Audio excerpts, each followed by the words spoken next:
रेवेन्सार वाणिज्य छात्री सुश्रिता महाना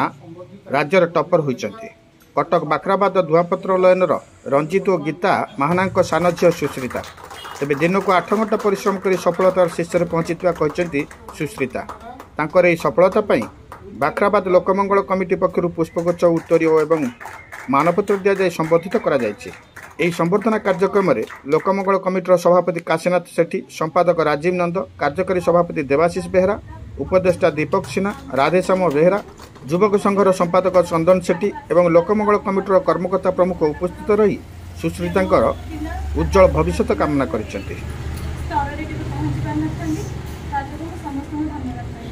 बड़ गौरवर कथा चलित वर्ष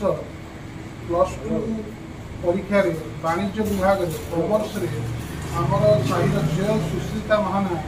सर्वाधिक नंबर रखिकी केवल समग्र ओडिशा को नुह कटक सहर को नुह ये माटी को गौरवान्वित करिछि। विगत 30-40 वर्ष इतिहास साहिरे कौन पिला +2 परीक्षा धरण सफलता पाईना आमको बड़ गर्व और गौरवर विषय। तार ये सफलता निश्चित भाव में आम साहिर अन्य पिला प्रेरणा जोगेब, से अन्य आदर्श हम और जेहेतु तार ये सफलता आम साही को गौरवान्वित कर बाखराबाद को तेणु आज बाखराबाद लोकमंगल कमिटी तरफ आम संबर्धित करवा।